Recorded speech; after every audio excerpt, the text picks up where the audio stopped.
Welcome to News 5 Everywhere. Animang sugatan ng magpang-abot ng mga gwardya at mga nagpipikit na manggagawa sa isang steel company sa Quezon City kaninang tanghali. Sa tindingan ng sagupaan, dalawa sa hanay ng mga gwardya ang tuluyang naputulan ng binti.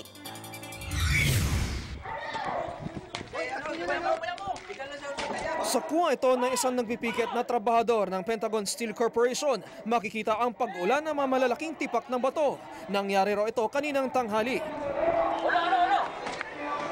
Sa loob daw ng compound ng kumpanya din galing ang mga bote na may laman umanong asido at langis. Bago ang batuhan, isang truck na lumabas mula sa compound ng kumpanya ang sinubukan daw harangang makaalis ng mga nagpipikit.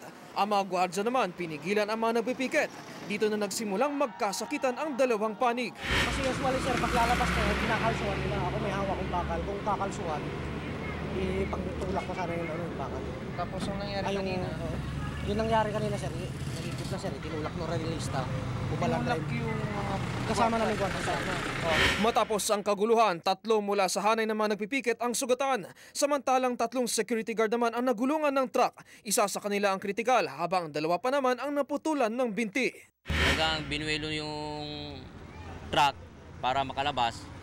E di ang nangyari, siyempre nandun kami, mabuti yung mga kasama namin nakailag, yung mga sikyo, nadili yung ilag nila, kaya pumasok sila sa ilalim ng ng truck. Hindi pa rito natapos ang gulo. Bandang alas 4 naman ng hapon, muling nagkatensyon ang dalawang panig nang subukang sirain ng mga empleyado mula sa loob ang kubol naman ng poprotesta. Humupa lamang ang tensyon nang dumating ang mga pulis. 3 buwan nang nagpipikit ang mahigit 100 trabahador ng Pentagon Steel Corporation matapos hindi raw sundin ng management ang nakasaad sa kanilang collective bargaining agreement. Nauwi ito sa tuloy nilang pagkakatanggal sa trabaho. Nanatili namang tikom ang bibig ng pamunuan ng kumpanya sa pangyayari. James Batran, News 5. Be sure to come back.